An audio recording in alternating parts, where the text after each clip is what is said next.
vous avez souhaité que l'équipe que j'ai mise en place avec mes 2 consultants, qui, à leur annonce, il y a eu la panique dans notre rang, en Côte d'Ivoire, mais c'est celui qui sait, qui parle. Nous avons souvent l'habitude de prendre des blancs comme des spécialistes des questions africaines.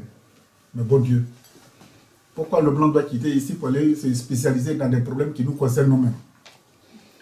Moi aussi, j'ai déniché des spécialistes. Il s'agit de Hervé Diédié et de Maëliba, je prononce bien son nom.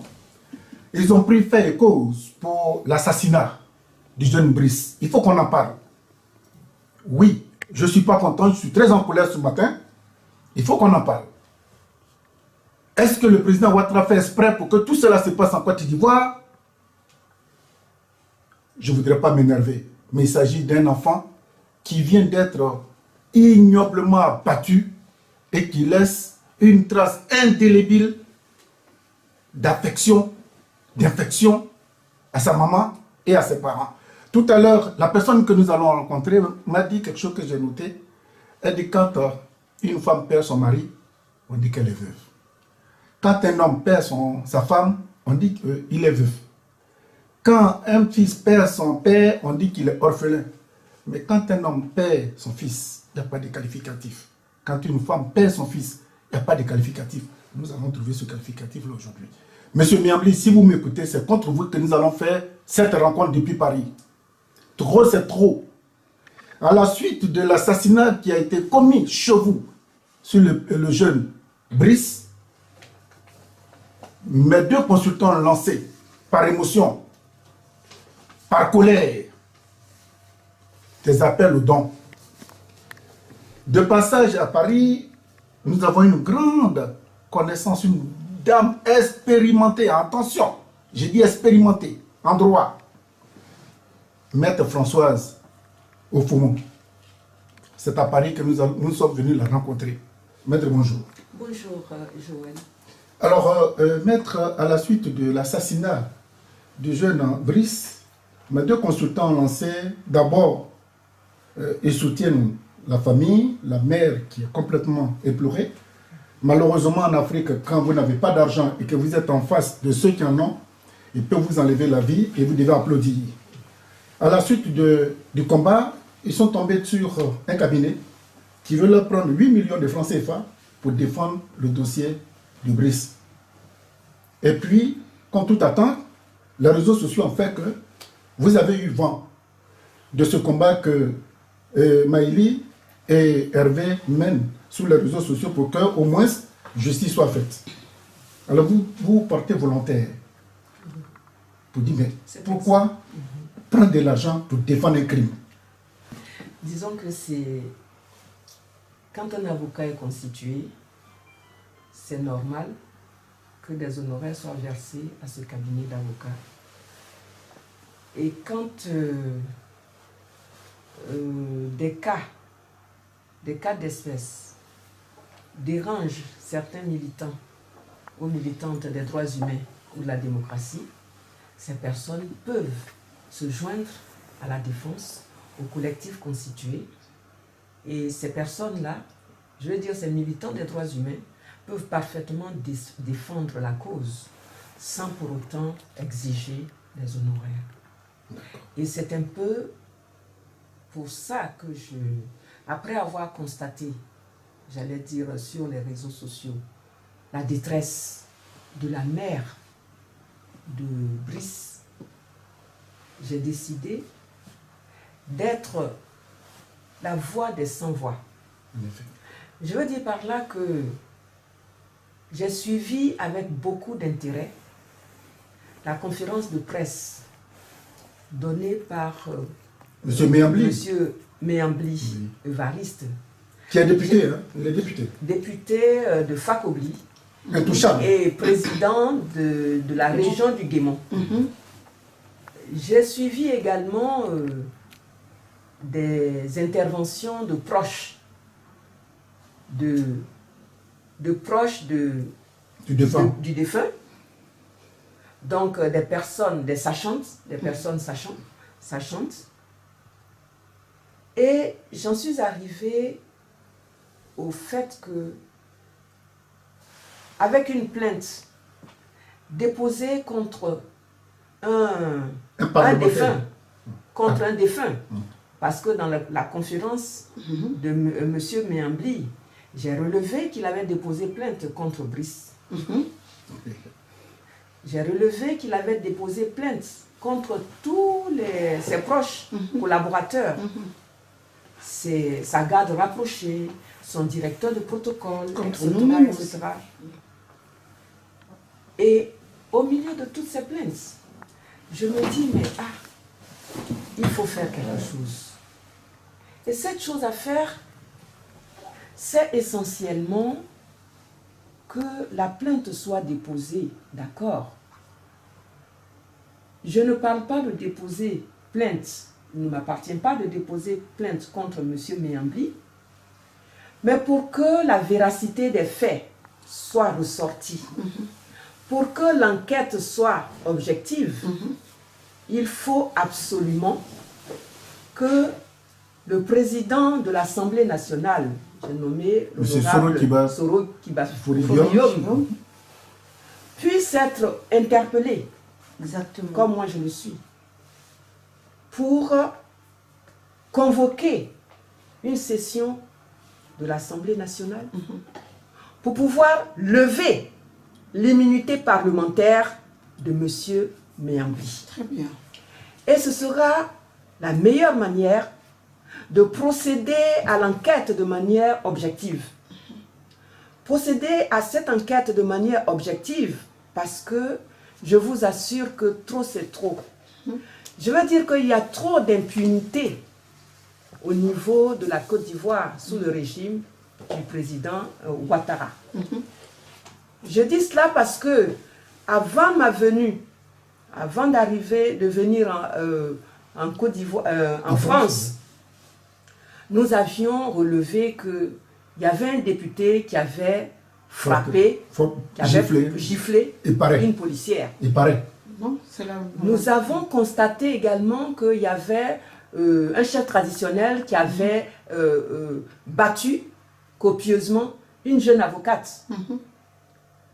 Et je me dis que dans ces cas-là, systématiquement, on devrait procéder à la levée de l'immunité parlementaire. Exactement. Et c'est pourquoi aujourd'hui, je saisis l'opportunité de votre antenne pour demander à ce que M.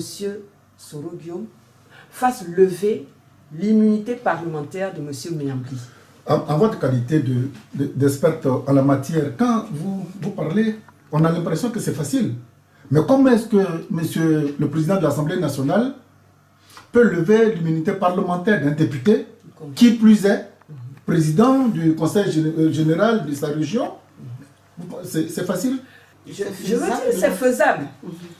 Il est arrivé des cas où, quand un député est suspecté, que l'Assemblée se réunisse et qu'on puisse lever l'immunité parlementaire. Ça peut être possible en Côte d'Ivoire? C'est possible. C'est possible, il suffit de le vouloir. C'est une question de volonté politique. Et je pense que les autorités ivoiriennes devraient systématiquement saisir l'Assemblée nationale. Je veux dire, le président Alassane Ouattara devrait saisir le président Soro Guillaume de l'Assemblée nationale pour qu'il réunisse l'Assemblée afin d'étudier cette possibilité de lever l'immunité. Et l'immunité doit être levée parce que sinon, on ne pourra pas faire d'enquête. Oui, mais maître, quand vous parlez, est-ce que dans le cas d'espèce, est-ce qu'il aurait fallu que les parents du défunt saisissent le président de la République? Ou bien, tous ces bruits-là suffisent largement pour que le président de la République soit informé afin d'intercéder auprès du président de l'Assemblée nationale pour que tout ce que vous évoquez puisse être levé? Moi, je pense que ça ne gêne pas que les parents saisissent le président de la République. Vous pouvez le faire à la place? Si je suis constituée, c'est-à-dire que si les parents estiment que je peux assurer la défense du défunt, qui est victime, j'allais dire, non seulement victime, D'une mais bavure. contre laquelle plainte a été déposée, En plus. ben, je pense que je pourrais écrire à ces autorités pour leur demander, en tant qu'avocate. Bon, maître, je vais laisser la parole à notre sœur qui suit le dossier de très près pour qu'elle nous fasse un petit résumé de la situation, parce que apparemment, quand je vous entends, vous ne parlez pas en tant qu'experte en matière juridique, mais vous parlez en tant qu'être humain, en tant que mère. En tant que mère, en tant qu'experte, je veux dire, en tant qu'avocate, experte consultante internationale, et en tant que défenseur des droits humains. Je dis cela parce que ce que j'ai pu relever au niveau de cette conférence de presse et au niveau j'allais dire des interventions des sachants et des proches de cette situation, je me suis rendu compte que, par exemple, ce jeune qui est décédé de manière non élucidée avait sur lui des portables. Trois portables. Et seul un portable a été rendu à la famille. Donc il faudrait qu'on voit les opérateurs, les deux autres portables, il faut qu'on connaisse les opérateurs de téléphonie mobile pour pouvoir relever, j'allais dire, la traçabilité de toutes les interventions, les communications qu'il a pu avoir dans ce laps de temps. C'est-à-dire, dans la conférence de Miambli, c'est le 22 qu'il y a eu, ce qui est le point de départ. Mais la mère n'a été informée qu'à partir du 26. C'est ça. Et même l'information lui disait qu'elle a une facture. Elle a une facture de près d'1 million. 3 500 000. Voilà, à payer. De 3 500 000. Voilà. Mais, excusez-moi, au départ, la facture était de 4 millions. Oui. Pourquoi il y a cette déduction, cette réduction de la facture? Il faudrait qu'on le sache. Ouais, ils ont donné une raison. Ils ont donné une raison. Et quelle Ils raison? disent que c'est parce que le jeune est décédé finalement. C'est pour cela qu'ils ont vu à la baisse les 4 millions. Mais qui a envoyé ce jeune dans leur clinique La question pour reste le traitement? La question reste toujours Dans posée. quelles conditions ce jeune est arrivé dans la clinique? Et pourquoi, après le décès de ce jeune, la clinique n'a pas appelé la mère pour venir restituer, ou bien que cette clinique n'ait pas restitué les effets personnels de l'enfant à la mère, qui est venue déposer ce sac censé appartenir au jeune, où il n'y a pas à la mère, où il n'y a pas ses vêtements, où il n'y a pas tous ses portables. Et en plus, combien de personnes étaient là au moment où les faits se sont déroulés? Exactement. Si c'est dans une voiture que ça s'est passé, est-ce qu'il y a eu l'expertise de cette voiture pour déterminer s'il y a du sang du jeune qui est versé ou bien s'il y a des impacts de balles? Et pourquoi ces enfants, je veux dire le domicile de ce député n'a pas été perquisitionné pour voir ce qui s'est passé réellement dans ce domicile? Et on ne peut pas aller perquisitionner le domicile de quelqu'un, d'un député, je veux dire, qui a l'immunité parlementaire, de manière, j'allais dire, de manière légère, de manière banale. C'est pourquoi je demande à ce que ces autorités puissent lever l'immunité parlementaire de Miambli pour qu'on puisse procéder à une enquête véritablement indépendante, une enquête libre, une enquête qui permette d'élucider les faits qui se sont passés. Parce que je vous assure que les conditions dans lesquelles ce jeune est décédé, il y a trop de flou, paraissent vraiment floues.